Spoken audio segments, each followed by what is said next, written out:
Dengan perkembangan teknologi dan derasnya arus informasi yang kita terima setiap hari, kita semakin tahu banyak hal.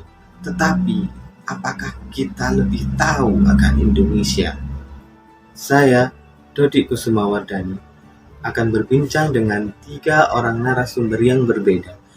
Dan kita akan membahas mengenai apa makna wawasan kebangsaan bagi mereka, serta upaya-upaya bela negara apa saja yang telah mereka lakukan. Baik, 3 narasumber saya ini berusia antara 30 sampai 35 tahun dan memiliki profesi yang berbeda-beda. Oke, Bapak Ibu narasumber, mohon untuk memperkenalkan diri terlebih dahulu, cukup nama dan profesi saja. Perkenalkan, saya Faris, seorang karyawan swasta. Saya Anissa, ibu rumah tangga dan wirausahawan. Saya Heru Purwanto, guru SD PNS.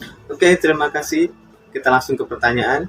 Yang pertama, apakah Anda pernah mendengar istilah wawasan kebangsaan? Iya, Ya, Ya, sering dengar.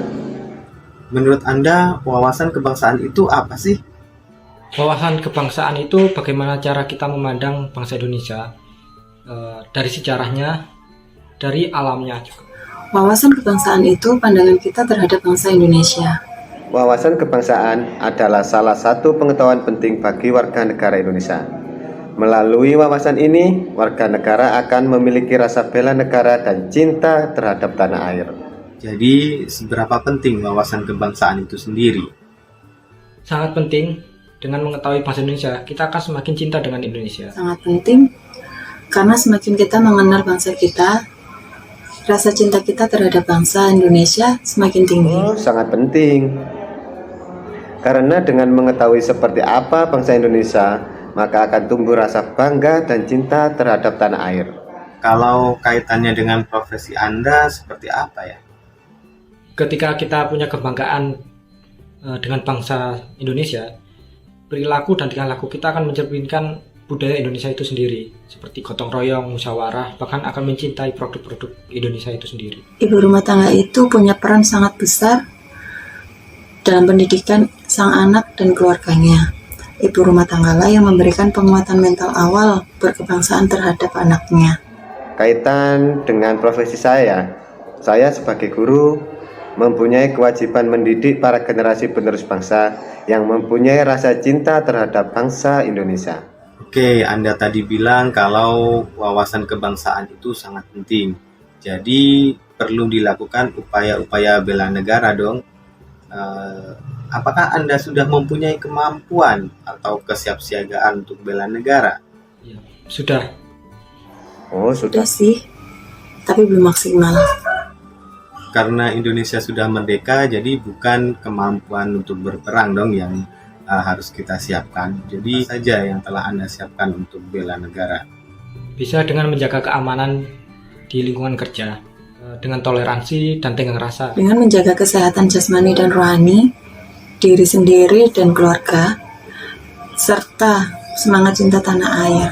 Yang saya siapkan yaitu menyiapsiagakan diri, menjaga kesehatan jasmani dan rohani, menjaga lingkungan, serta menciptakan generasi penerus bangsa yang berwawasan kebangsaan. Di dalam pandemi seperti ini, bisa dengan menjaga protokol kesehatan di diri kita, bahkan saat di tempat umum atau tempat kerja. Menjaga kesehatan diri dan keluarga dengan berolahraga dan memberikan makanan sehat untuk keluarga. Menumbuhkan rasa cinta tanah air kepada seluruh anak didik saya, melatih kesehatan jasmani dan rohani mereka, menjaga kebersihan baik di lingkungan keluarga, lingkungan sekolah maupun lingkungan masyarakat.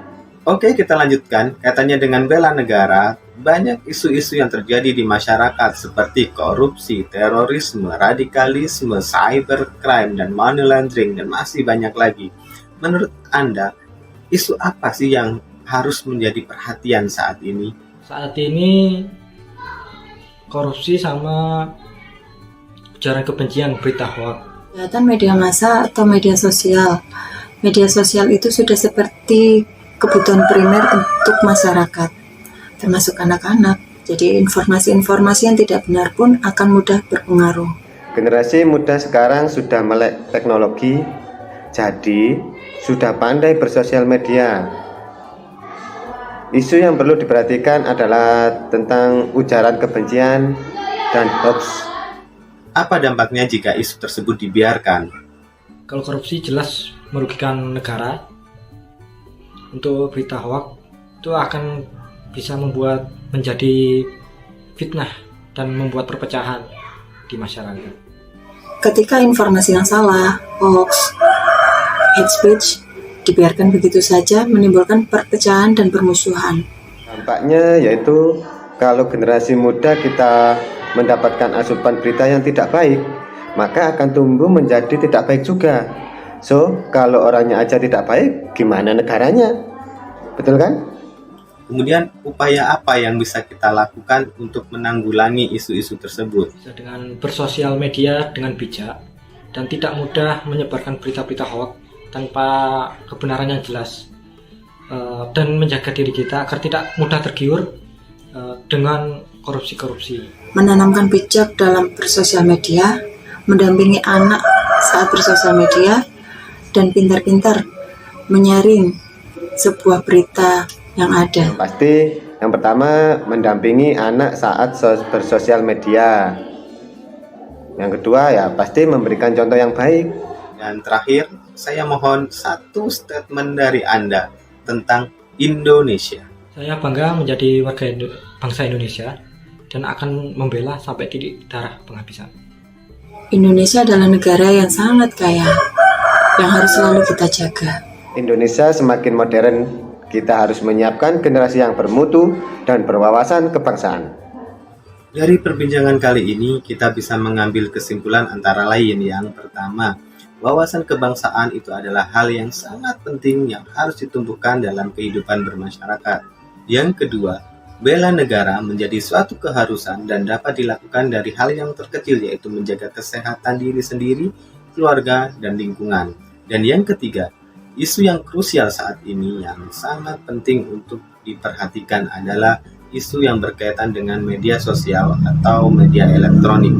Karena media sosial sendiri sudah menjadi kebutuhan bagi semua elemen masyarakat, baik yang muda ataupun yang tua. Dan media sosial tersebut dapat memberikan dampak yang luar biasa apabila tidak digunakan dengan baik dan bijak. Terima kasih, saya Dodi Kusumawardani. Sampai jumpa.